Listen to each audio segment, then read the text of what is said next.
Hello, my name is Daniel, and today we are going to be going through the AMC 12B from the year 2011, so let's get started. First problem, what is this? Okay, so we can just calculate this. This is just 12 over 9 minus 9 over 12, which is basically 4 over 3 minus 3 over 4, which is all over 12. 16 minus 9, which is 7, so it's 7 over 12. That's the answer, it's C. Number 2, Josana's test scores to date are 90, 80, 70, 60, and 85. Her goal is to raise her test average at least 3 points with her next test. What is the minimum test score she will need to accomplish this goal? So to raise her test average at least 3 points, then after her next test, she would have 6 tests. So that means her next test, she would have had to add 18, because this is 3 times 6. So she would have to add 18 to current average.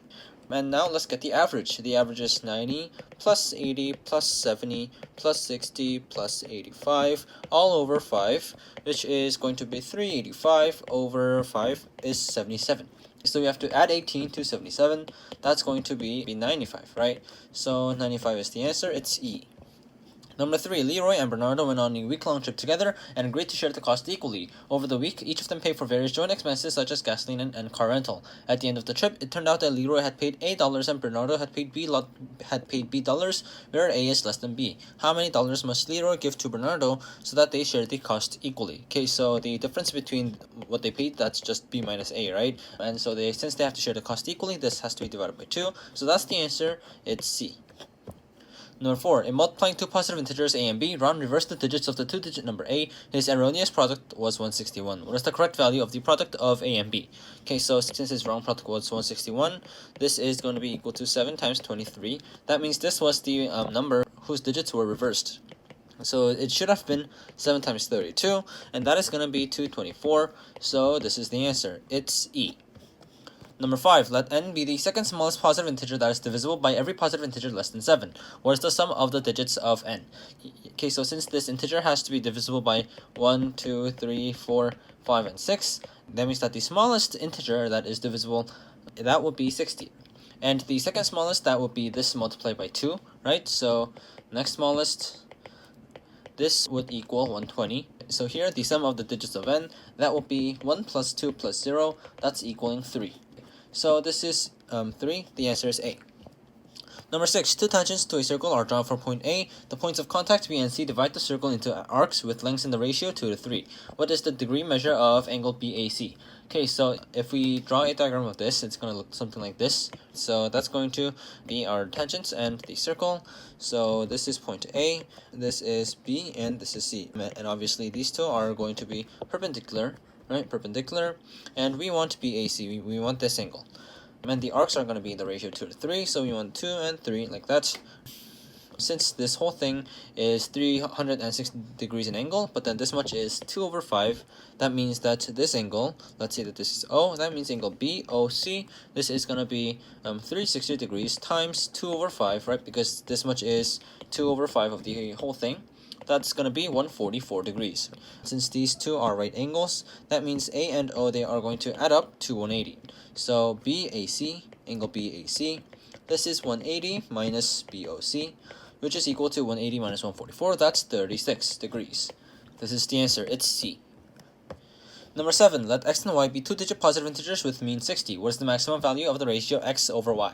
Okay, so since they have mean 60, right, then that means x plus y is going to be 120. And for x over y to be maximum, yet be still two-digit positive integers, that means x should be 99. It should be as big as possible, and y should be as small as possible. So y is going to be 21. Right, so 99 over 21, this is going to be equal to 33 over 7, and that's our answer. It's B. Number 8, Keiko walks once around a track at exactly the same constant speed every day. The sides of the track are straight and the ends are semicircles. The track has width 6 meters and it takes her 36 seconds longer to walk around the outside edge of the track than around the inside edge. What is Keiko's speed in meters per second? Okay, so since we have the track like this, right, and let's say that this is going to be the actual track, and this is like the empty space inside it, right? Then this is going to be what the track looks like that. So the width is 6 meters. That means this width is 6, and since we don't know this, let's just set that as radius, so r. And these are the centers of these circles, right? And this is also the center of these two circles. And now we see that it takes her 36 seconds longer to walk around the outside edge. And so that basically means that this, so walking that much needs 36 more seconds than walking this much. And we know that those two just sum up to become just one full circle, and also that these two just sum up to become one just full circle. And so we know the circumference of those, we can compare those. So 36 seconds, this is the time it takes her to move. So the big one, that's r plus 6, is the radius. So it's 2 pi r, so it's 2 pi times r plus 6 minus, and then the small thing, which is just 2 pi r. So this is just going to be equal to 12 pi, right? So it's 36 seconds to get 12 pi. That means in 1 second, it's in meters per second. So 1 second, this is going to be 12 pi over 36, which is pi over 3. So pi over 3 is the answer, it's A. Number 9, two real numbers are selected independently and at random from the interval -20 to 10. What is the probability that the product of these numbers is greater than 0? Okay, so for the product to be greater than 0, then it has to be either plus and plus or minus and minus. For it to be plus and plus, then for here, it's going to be 1/3 probability, right? So it's going to be 1/3 squared, because there's two of these. This is equal to 1 over 9. And these two, this is going to be negative over everything, so that's going to be 2 over 3, so it's that squared because we have two of these. This is going to be 4 over 9. So these two are going to equal to 5 over 9, and this is our answer, it's D. Problem number 10. Rectangle ABCD has AB equals 6 and BC equals 3. Point M is chosen on side AB so that AMD equals CMD. What is the degree measure of angle AMD? Okay, so first let's bring out a diagram. So this is what the rectangle is going to look like. So we have A, B, C, D like that, and then we have, and D, and we have point M right here. So AMD equals CMD, that means these two are equal, right? But then since AM and CD, they are parallel, that means this angle must also be the same angle, right? And so what that means is DMC, this is an isosceles triangle. So DC equals MC, right? And since we said that AB is 6 and BC is 3, so this is 6, this is 3, that means this is going to be 6. And since this and this are the same, that means MC is also 6. And this are same, so BC is going to be 3. And since this is a right angle, that would mean that MCB, right, so this triangle right here, that's a 30, 60, 90 triangle, because this is a right angle and the length ratio is 2 to 1. So that means that we are going to have 2 to 1 ratio, which means this is going to be 30 degrees. And since the whole thing is 180 degrees, so it's this red one, AMD. So AMD is going to be 1/2 of 180 minus 130. Sorry, 180 minus 30. This is 150 divided by 2 is 75. So that's the answer, it's E. Number 11, a frog located at x, y with both x and y integers makes successive jumps of length 5 and always lands on points with integer coefficients. Suppose that the frog starts at 0, 0 and ends at 1, 0. What is the smallest possible number of jumps that the frog makes? Okay, so let's look at a grid like this. And let's say that 0, 0, that is located, I don't know, right over here. Like that, right? Let's say it's right over here, right? So this would be 0, 0. And it would have to end at 1, 0. That would be right over here, 1, 0.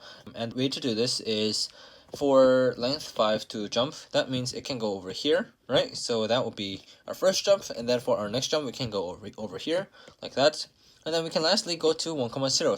That is a 3-step possible jump. So that can be 3 steps, and that is actually the smallest possible number, because if you try to, then it obviously won't work out, right? So the answer is B. Number 12, a dartboard is a regular octagon divided into regions as shown below. Suppose that a dart thrown at the board is equally likely to land anywhere on the board. What is the probability that the dart lands within the center square? Okay, so this center, let's say that this line, that's 1 wide. And let's say this is 1, 1, 1. Then this is a 45, 45, 90 triangle. That means this is root 2. And so since it's a regular octagon, that means this much, it's also root 2. So this is root 2 also, and this is also root 2. Therefore, the center, that's going to be root 2 squared, which is 2. That's going to be 2. And the whole thing, this is going to be 2 plus, and then these 4 are going to give us 4 root 2. 4 root 2 plus, and then 4 of 1/2. So 4 of 1/2 is just going to give us 2. This is 4 plus 4 root 2. So the probability that is 2 over 4 plus 4 root 2. This is 1 over 2 plus root 2. This is equal to root 2 minus 1 over 2. So that's the answer, it's A. Number 13, Brian writes down 4 integers w, x, y, z, where w is the greatest and z is the least, like that, whose sum is 44. The pairwise positive differences of these numbers are 1, 3, 4, 5, 6, and 9. What is the sum of the possible values of w? Okay, so our numbers are going to be in increasing order. They can be a plus 3, a plus 4, a plus 9, and that's going to give us the difference of 3, 4, 3 and 4 and 1 and 5 and 6, right, and 9 right there. Or it can be a plus 5, a plus 6, and a plus 9. So that's going to give us differences of, so this is going to be 1, and this is going to be 3, this is going to be 4, this is going to be 5, this is going to be 6, and this is going to be 9, right? So they both work. So here the sum is 44. That means 4a plus 16 equals 44. So a equals 28 over 4, which is 7. And so here, since a is 7, that means w is 8 plus 9. That means w is 7 plus 9, which is 16. And here we can have 4a plus 20, right? This is going to be 44. So that means a is going to be 24 over 4, which is 6. And same thing, w is a plus 9. That means w is 15. So w is 16 and 15. And so if we sum those together, we get 31. So 31 is the answer. It's B. Number 14, a segment through the focus f of a parabola with vertex v is perpendicular to fv and intersects the parabola in points p and b. What is the cosine of angle AVB? We have a diagram for this. That's going to look like this. That's going to be our picture. This is our vertex v, and our focus is right here. That's f. That is f. And the segment through the focus, yeah, so this is that segment, and it intersects the parabola in points a and b. So this is a, and this is b. And we want the cosine of AVB, right? So if we draw out AVB, then that's going to look something like this, like that, and like that. That and V and B should be together like that. And then now, since VF is like that, and we know that this is perpendicular, we know that this to this length, so that ratio is always going to be 1 to 2.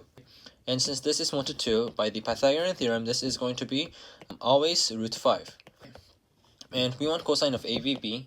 So cosine of AVB, this is going to be equal to cosine of just the cosine addition formula. So the cosine of this whole thing, that's going to be the cosine of this whole thing. Cosine of this, that's going to be the cosine of this times the cosine of this, minus the sine of this and the sine of that, minus the sine of this and the sine of this. So we can write that as, this is cosine AVF cosine BVF minus sine AVF sine BVF. So this is going to be equal to cosine AVF and cosine BVF. They are both root 5 over 1, since AVF and BVF, they are congruent. So this is going to be 1 over root 5 squared minus, and this much sine is going to be 2 over root 5. So it's 2 over root 5 squared, which is 1 over 5 minus 4 over 5, which is minus 3 over 5. So this is our answer. It's D. Number 15. How many positive two-digit numbers are factors of this? Okay, so we can factor this as 2 to the 12 plus 1 times 2 to the 12 minus 1. And we can factor this further, so that's going to be 2 to the 12 plus 1 times 2 to the 6 plus 1, 2 to the 6 minus 1. And we can further factor that. That's going to be 2 to the 12 plus 1, 2 to the 6 plus 1, 2 to the 3 plus 1, and times 2 to the 3 minus 1. So this is going to be this one, that's 4096 plus 1, which is 4097, times 65, that's 64 plus 1, and then times 9 times 7. We can get that 65 is 5 times 13, and that 4097, that is 17 times 241. And so our two-digit factors, they are going to be, if we list them out, they're going to be 13, 15, 21, 17, 35, 39, 45, 51, 63, 65, and 85, and 91. So in total, these are 12 factors. So we have 12 factors. So 12 is an answer. It's D. Number 16. Rhombus ABCD has side length 2 and angle B equals 120 degrees. Region R consists of all points inside of the rhombus that are closer to vertex B than any of the other 3 vertices. What is the area of R? Okay, so if we just draw out ABCD, this is what ABCD is going to look like, right? So it's going to look like that with A, B, C, and D. And angle B is 120, that's why I drew this line in the middle to signify that this is an equilateral triangle. So this is equilateral, and this is also equilateral.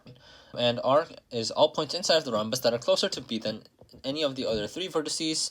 So if we put middle and middle dots, like that, and so we can mark points like that and like that, so that the area R, that is just going to be equal to this area right here, right? And as you can see, if you split it by that, then the orange area, that's going to be 1/3 of each of these areas. That means that it's going to be 1/3 of the whole area. So this is going to be, this is going to be 1/3 of whole area. It's just 2 times 1 equilateral triangle. So this is 1/3 times, and then 2 times √3/4 times 2 squared. So this is going to be 1/3 times 2√3. So that is 2√3/3. So this is going to be the answer. It's C. Number 17, let fx equal 10 to the 10th power of x, gx equal log 10 of x over 10, h1x equal g of x, and hnx equal this for integers n is greater than or equal to 2. Where's the sum of the digits of h2011 of 1? Okay, so doing h1x, we get that h1x, this is going to be equal to log 10 of 10 to the 10 of 10x minus 1. So that's just going to be 10x minus 1. 10x minus 1, and hnx, that's just going to be 10x minus 1, that just is going to repeat. So h1 of 1, this is going to be just 10 times 1 minus 1, that's going to be 9, and h2 of 1, that's going to be 10 times 9 minus 1, right? So that's going to be 90 minus 1, which is 89, and h3 of 1, that's going to be 890 minus 1, that's 889, and we can see the pattern. There's going to be always one less than this 3 number of so there's always going to be one less than n number of 8s and a 9 tacked on. So h2011 of 1, this is going to have 8, 8, 8, 8, 8, 8 all the way up to 8, and then this is going to be 2010, and then we're going to have a 9, so this is going to be 8 times 2010 plus 9, which is 16089. So this is our answer. It's B. Number 18. A pyramid has a square base with sides of length 1 and its lateral faces that are equilateral triangles. A cube is placed within the pyramid so that one face is on the base of the pyramid and its opposite face has all its edges on the lateral faces of the pyramid. What is the volume of this cube? Okay, so if we draw a diagram of this, then this is going to be our pyramid with the square base. This is the pyramid. The blue part, that is the cube. And now what we want to do is we want to cut this pyramid, but then we want to cut it in half like that. So that way we are going to have that much show. And also one more thing, since the sides of length 1 and the faces are equilateral triangles, that means this length is 1, and this is 1, and this much, that is also 1. And also these two are 1, that means this distance, that distance is √2, and that means half of that is going to be 1 over √2. And so since this height, that is going to be right angle, so that means that this triangle, that is going to be a right triangle, but we know that this is 1 over √2 and this is just 1. Therefore, we know that this is a 40, 50, 90 triangle, and we can get that the height, this is going to be also 1 over √2. And so now if we just cut it like we wanted to earlier and do it like that, then we will get something that looks like this. And we have this blue square like that, right? So that's not a square, but that's like this remnant of the square. And as we said before, we know that this is equal to 1. So so this is 1, and this is not 90 degrees. And if we drop down, then this is going to be that's going to be 1 over √2. And so since this part that is equal to this part, that's equal to that part, that means that this is 1, this is 1, then that will be √2. So let's say that this is A, then this much, that will be √2a, and this would also be A. And since we know that's an isosceles right triangle, that means these two are also isosceles right triangles, right? And so we know that this is equal to that, and so this is also A, right? So this is A, this is √2a, and this much is A. This means that A times 2 plus √2, that is going to be equal to this whole thing, right? That whole thing, which is √2. So that means root 2 is going to be equal to a plus root 2a. So a times 2 plus root 2, and so therefore a is going to be equal to 2 over 2 plus root 2. That is 1 over root 2 plus 1. So this is going to be equal to root 2 minus 1. Now we have to get the volume of the cube, and so we are going to have to do a cubed. So if we do that, then it's root 2 minus 1 cubed, which is going to be equal to root 2 minus 1 times 3 minus 2 root 2, which is 5 root 2 minus 7. And now that is our real answer. It's A. Number 19, a lattice point in an xy coordinate system is any point x, y where both x and y are integers. The graph of y equals mx plus 2 passes through no lattice point with x is between 0 and 100 for all m, such that m is between 1/2 and a. What is the maximum possible value of a? Okay, so first if we look at this, then we can see that this plus 2 actually doesn't matter at all, right? That's because we can just say that we translated the whole thing down by 2. And that's just going to get rid of this while not changing anything here. So we can just get rid of that 2, say that we translate by 2, translate down by 2. So since m is between 1/2 and a, and x is between 0 and 100, we can say that on 1/2 this is equal to 50 over 100, and that is equal to 50 over 100. And so m is between 50 over 100 and a. Right? And so that means a must be like almost directly above 50 over 100 for m to have no lattice points. And so that means a must be just equal to 50 over 99, right? 50 over 99. So this is the answer, it's B. Number 20, triangle ABC has AB equals 13, BC equals 14, and AC equals 15. The points D, E, and F are the midpoints of AB, BC, and AC respectively. Let X is not to be the intersection of the circumcircles of BDE and CEF. What is XA plus XB plus XC? Okay, so first let's draw a diagram here. Alright, so if we have that, then we're going to have this is equal to A, this is B, and this is C. And these are going to be the midpoints, D, E, and F. So this is D, this is E, and this is F. And now let's connect these points DE, connect points DE and FE, connect points FE also, like that, right? And that point would be X, right? So because X is the intersection of the circumcircles, so this is X also. And now finally let's put a point right there. Now we can see that B, D, X, and E, they are both within this circle. That means that BDE, this angle, is going to be equal to BXE angle. So if we just put that in red, this is going to be what it's like. And same thing for here, right? And same thing for this circle, because we know that E, X, F, and C, they are all on there. And so we can know that this angle and this angle are the same. And let's just represent that by orange, right? So those two are going to be equal. Next, we can see that BDE and EFC, they are similar, and that is because BDE, this is similar to ABC, right? Because this and this is, because those two are parallel, and these ratios are equal. So that means this is parallel to ABC. Sorry, that means that those are similar. And same thing for EFC. This and this, they share an angle, right? And these are parallel and stuff like that. And so that means they are similar. So BDE is similar to ABC, is also similar to EFC. That means these two are similar. That means this angle is going to be equal to that angle. So that gives us that this and this must be equal. And so we can now change the color of these.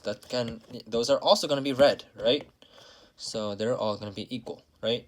Now we can notice BXC. Notice BXC. Since we know that these two angles are equal, and these two lengths are equal, right, because E is the midpoint, and this length they share, that means BXE and CXE, those are congruent. So let's write this down. BXE and CXE, they are going to be congruent. That means that BX is equal to CX. That means BX equals CX. So these two are going to be the same. Since BXC and CXC, they are equal, that means this angle and this angle, they are also going to be equal, but they sum to 180 degrees, right? That means each is going to be a right angle. This is one more major discovery. BEX equals CEX, this is angle, is 90 degrees, right? So we see that this is a right angle, and this is also a right angle. Now, what it means for this to have a right angle, since BXC, that is a right angle now, that means BX is a diameter, right? So this means BX is a diameter of this circle. And same thing goes on right here, right? Since this is right angle, that means CX is the diameter. And CX is the diameter. And the fact that CX and BX, those are diameters, those also give us that since CX is the diameter, that means if we draw a line right there, right, that means this line, that is also going to be 90 degrees because CX is the diameter. So that's also going to be 90 degrees. And since F is the midpoint of A and C, that means this and this, those are also going to be equal, because that just means that this XAC is isosceles. So XA and XC are equal. This gives us that XA equals XC. And so now, since we know both of these, we can see that BX equals CX equals AX. And since they are equidistant, and since X is equidistant from A, B, and C all, this means X is the circumcenter of ABC, triangle ABC. We know the formula for the radius of circumcenter, that is going to be A over 2 sine A, where A, that's an angle, and this is the side length that is opposite of that angle, right? Since we know all three lengths, BC is 14, AB is 13, and AC is 15, that means that we can just put a line from A to BC perpendicularly like that. And if this is 5 and this is 9, they will match perfectly, because then this will just be 12, right? This will be 12, and 13, 12, 5, that's a right triangle, and 12, 9, 15, that's just a 3 to 4 to 5 triangle. So they're both going to be right angle, so those are going to be our lengths. So now we know our sine of B, because sine of B, that's just going to be 12 over 13 like that, right? So if we just put this in, this is going to be A, this length is going to be this length, which is 15. That's 15 over, and then 2 sine A, which is 2 times 12 over 13. And this is going to be equal to 65. Yeah, that's going to be equal to 65 over 8. This times 3, right? Because this is the angle of X, sorry, because that's the length of XB. So now we can do 65 over 8 times 3. That is going to be equal to 195 over 8. So this is going to be our answer. It's C. Number 21. The arithmetic mean of two distinct positive integers x and y is a two-digit integer. The geometric mean of x and y is obtained by reversing the digits of the arithmetic mean. What is the absolute value of x minus y? Okay, so since the geometric mean is by reversing the digits of the arithmetic mean, then the arithmetic mean would be x plus y over 2, and this is going to be equal to 10a plus b. And if that is true, then the geometric mean, that's going to be 10b plus a, and that's root xy. And from here, we see that xy equals 10b plus a squared, and we're going to have x plus y, x plus y equal 20a plus 2b. So from here, we can see that x minus y squared, this is going to be x plus y squared minus 4xy, which is going to be 20a plus 2b squared minus 4 times 10b plus a squared. So this is going to be 4 times 99a squared minus 99b squared. So that's going to be 4 times 9, which is 36. That's 36 times 11a squared minus b squared. And so we're going to have the absolute value of x minus y. This has to be an integer, right? Yeah, then the absolute value of x minus y. This is going to be the root of this, right? So that's going to be root of 36 times 11a squared minus b squared. This is going to be 6 root 11a squared minus b squared. This a squared minus b squared, that's going to be 11. So this is going to be 11. Right, so that's going to be 11, because that is the only way for this to be an integer. So if that happens, it's 6 times 11, which is 66, and that's our answer. It's D. Number 22. Let T1 be a triangle with side length 2011, 2012, and 2013. For n is greater than or equal to 1, if Tn is triangle ABC and D, E, and F are the points of tangency of the incircle of ABC to the sides AB, BC, and AC respectively, then Tn plus 1 is a triangle with side length AD, BE, and CF, if it exists. What is the perimeter of the last triangle in the sequence Tn? Okay, so if we bring out a diagram, it's going to look something like this, right? So this is going to be T1. So this would be A, B, and C. Let's say this would be D, this would be E, and this would be F, right? And we know that these side lengths, they are just all 2011, 2012, and 2013. Let's say 2012 is at the bottom, right? 2013 like that, right? Then since these two are equal, these two are equal, these two are equal, so we can find the lengths of each of these, right? So if we do that, then we are going to get DB and BE, they are 1006, and CE is going to be 1007, and AF is going to be 1005, like that, right? 1005. And that works out perfectly, right? And since it's at the Tn plus 1 is a triangle with side length AD, BE, and CF, that means Tn plus 1 is going to be 1005, 1006, and then 1007, like that, right? And so if we have our side lengths of the triangle, then that's going to be, the first one is going to be 2011, 2012, and 2013. And the next one is going to be 1005, 1006, 1007, 1005, 1006, 1007. If we keep on doing this, then the next one is going to be 502, 503, and so 504, and so on, right? By just doing just these three, we can get ourselves a pattern. We see that the middle number, that just keeps going in half, right? So that keeps halving. But then these two, those are 1 and 1 apart. This is going to be, since this is 503, then it's going to be 503 over something A, and then this number, that's going to be 503 over A plus 1 and 503 over A minus 1, right? And so if we just raise all of those up to the numerator, right? So that's going to be 503 plus A over A. Sorry, that's going to be 503 minus A over A, and 503 plus A over A, right? So these are eventually going to be our three side lengths. The perimeter of the last triangle in the sequence Tn, that means that we want the perimeter of the last triangle to exist. So that means just the last triangle to satisfy the triangle inequality. So for the triangle to not exist, we have these side lengths. So we are going to have, this is the longest. Yeah, so that means 503 minus A over A plus 503 over A. This is going to be less than or equal to 503 plus A over A, right? If this holds true, then that triangle will not exist. So if we take those away and we subtract by 503, that means that is if 503 minus A is less than or equal to A. So that's if 503 is less than or equal to 2A, and so that means A is greater than or equal to 251.5. But then if you've seen, it's all decreasing by 2, right? So that means A also has to be a power of 2. Yeah, so A has to be a power of 2. That means the smallest A possible, right? That means the smallest A, that will be 256, right? 256, which is 2 to the 8th power. If A is 256, then this triangle does not exist. Then right before that, then that triangle would exist, right? So if A is 2 to the 7th power, then this would exist. And 2 to the 7th power, that is 128, so we can replace that with 128, like that, right? And so we want the values when A is equal to 128. So we want the sum of these, because it asked for the perimeter. So the perimeter is going to be 3 times the middle value, because it's an arithmetic sequence. So it's 503 over A. So this is going to be 3 times 503, that's 1509 over 128, right? So 1509 over 128, this is going to be our answer.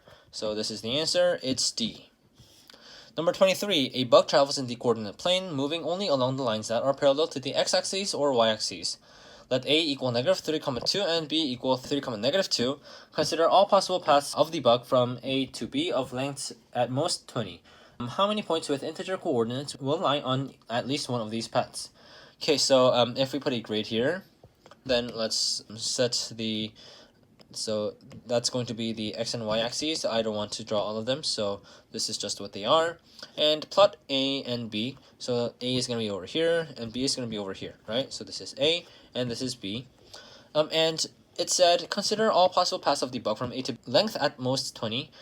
How many points with integer coordinates lie on at least one of these paths? So basically, what that means is we have to consider every single possibility of A going to B with length maximum 20, and we have to think of the most extreme places that the bug could go to before going to B, right? So if we just think about this, then this is just going from A to B, but with a detour of 10, because the smallest possible length, that's just 20. That's just 10, but then the maximum is 20, so detour is going to be of 10. And so let's say that we want the bug to move as much as it can to the right and then come back.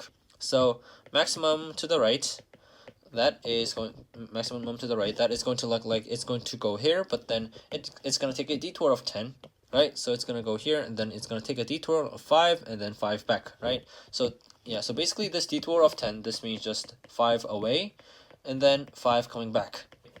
So this is going 5 away, and this is 5 coming back.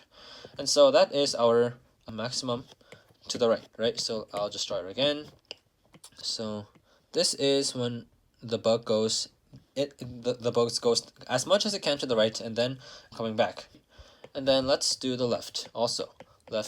For the left, that's just the same thing. So 5 away, that will be at the front, that would be first, and then we will go like that. So sideways, this is as much as it can go. And now let's look at max top and down, right? So maximum up, that's going to be, it can go 5 up and then 5 back down and then go back like that. Or it can go like that, but then go 5 down and then go 5 up again like that. So this is how much we can do for maximum going up and down. And now all we have left are these things, right? So the things right here, that's because of possibilities like, what if the bug goes like this, but then decides to go like that detour? That's still gonna have length 20, right? Or something like this, right? That's still gonna have length 20, right? And so if we count those two, then from A we can go like that, or we can go like that, or we can go like that, or we can go like that, right? And that's just included in the green one, right? So we have this much more, and that's also going to be same for here, like that, and same for here also, those points. And lastly, same for this bottom right corner. And so now what we have to do is count the number of points that are within this huge octagon, right? So this is an octagon like that. And then, yeah, right, that's this octagon. And so we have to find the number of points inside that octagon. So first, let's look at the ones where we had the maximum up.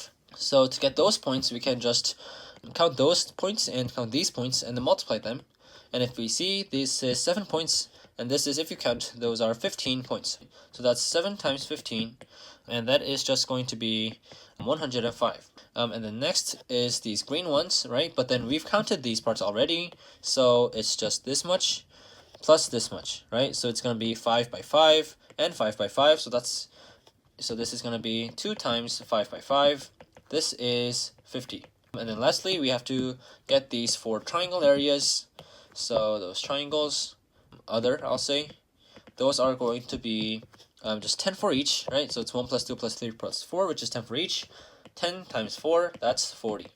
So now what we have to do is we have to add all of these together. And so those are going to give us a sum of 195. And that is our answer, it's C. Problem number 24. Let PZ equals e to the 8th power plus this, minus this. What is the minimum perimeter among all the 8-sided polygons in the complex plane whose vertices are precisely the zeros of P of Z? Okay, so for this one, that can be simplified to, this can be simplified to z to the 4th power minus 1 times z to the 4th power plus 4 root 3, so z to the 4th power plus 4 root 3 plus 7. For this one, so that just means the 4th roots of unity, and so this is going to be I minus 1 or minus I or 1, so we are going to have 4 roots. And if we draw the complex plane like that, right, then we are going to have 4 of these, right? So that's going to be here, here, here, and here, and these distances are all going to be 1, right? So this is 1, this is I, this is minus 1, this is minus I, like that. And next we have to look at this one, z to the 4th power plus 4 root 3 plus 7. For this, let's just look at the case where z to the 4th power plus h to the 4th power equals 0.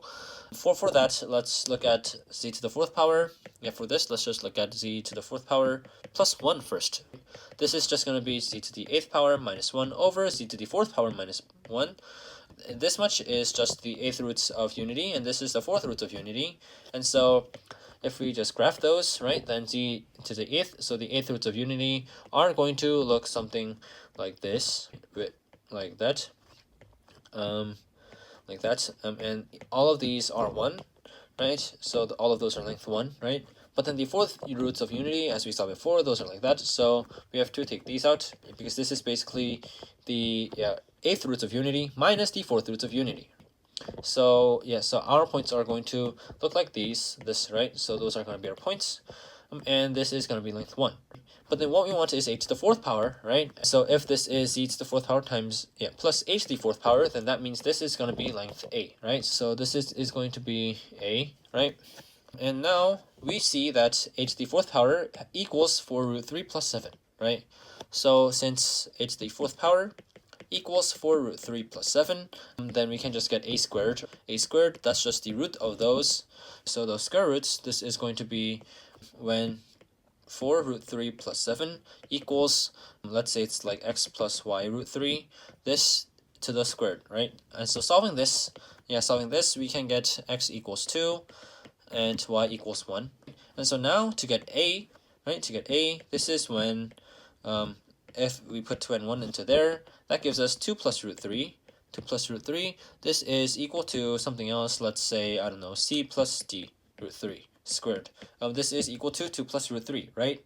And this is going to be c squared plus 3d squared plus 2 root 3 dc. This is going to be 2 plus root 3. And so this is when c squared plus 3d squared equals 2, and 2dc equals 1. This is going to give us c equals 1 over root 2, and d also equals 1 over root 2. So that's going to be the c and d values. And so if we plug them in here, that means a is going to be 1 over root 2 plus root 3 over root 2, right? This is this length, as we mentioned before. So that means this can go over there. And so now if we plot those points, these points are going to be plotted on there. If we do that, then we get roots like this, and this, right? So this length, that is going to be 1 over root 2 plus root 3 over root 2, right?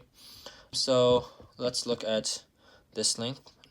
So that length is going to be, so if we zoom in, this length is going to be root 1 over 2 plus root 3 over 2. We know that if we do this and this, right, if we do like that also, then we know that this is going to be that's going to be a 45, 90 degree triangle, right? So this and this are equal, and this equals this equals 1 over root 2 of that. And so we know that this angle, that also equals, this also equals 1 plus root 3 over 2. So we know that this much, because of that, since this is also equal to this one, this whole thing, right? Because this and this are equal, that means that this angle, that is going to be, that's going to be root 3, that's going to be root 3 minus 1 over 2. So because we now know these, because we now know this and this lengths, that means we can use the Pythagorean theorem to get this length. And so if we do it again, then this length is going to be, that's going to be root of 2 times 1/4 plus 1 over 3 over 4. So this is going to be equal to root 2. So this length, that's root 2. That's root 2. And we want the perimeter, for the perimeter to be the minimum. That means all of these are going to have the same, so all of this is going to be the same for all of these sides. That means all 8 of these sides will have root 2. So it's going to be 8 times root 2. This is going to be 8 root 2. And that is our answer. So it's B. Last problem, number 25. For every m and k integers with k is odd, denote by mk the integer closest to m over k.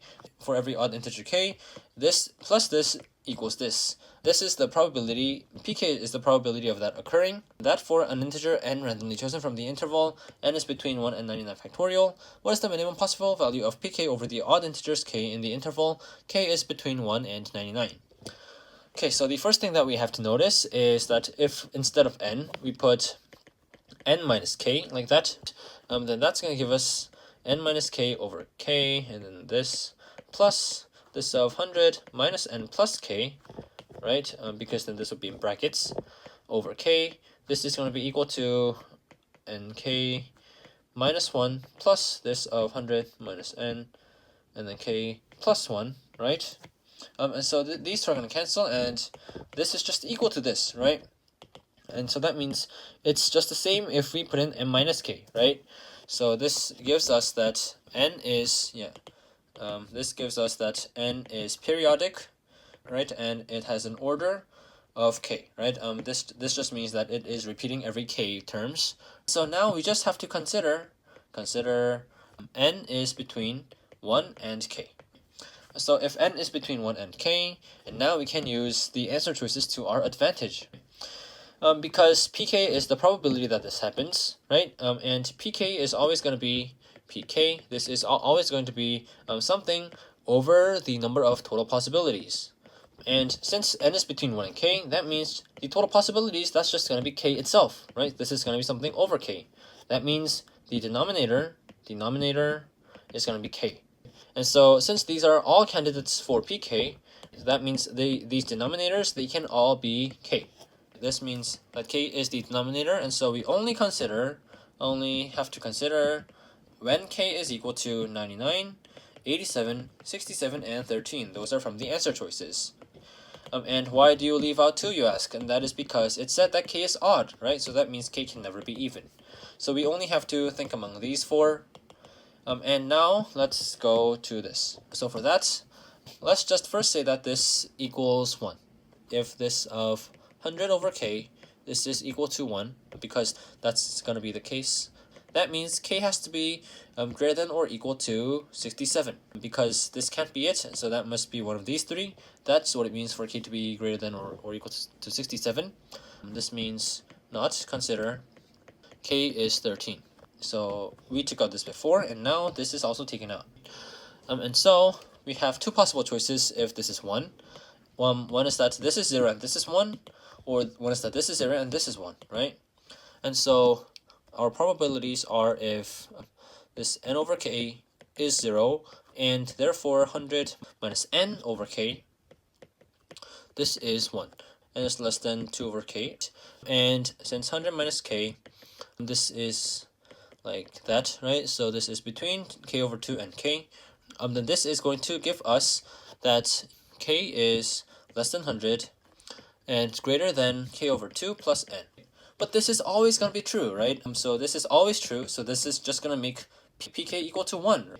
And that's not what we want, because pk is not 1. And so we are going to disregard this, right? We are going to disregard this part. So this just doesn't work out. And so our next possibility is if this is 1 and this is 0, right? So that would mean n over k, this is going to equal 1, and this 100 minus n over k, this is equal to 0. So that's going to give us that n is between k over 2 and k, 100 minus n. This is going to be, sorry, this shouldn't be k, that should be n. And that's going to be less than k over 2. And so from these two, we can now get that n is between 100 minus k over 2 and n is less than k, right? So this came from here, and this came from here, right? And so here we have to test out 67, 87, and 99. If we do that, k is 67. That is going to give us n is between 66.5 and 67. K is 87. That would give us values of n is between 56.5 and 87. And if k is 99, that's going to give us value of n is between 50.5 and 99. And of these 3, k has the smallest range for n, so that means it's when k equals 67. So the answer when k equals 67, and this is right here, that's D. So the answer is D. And so that was it for the AMC 12B from the year 2011, and thank you for watching.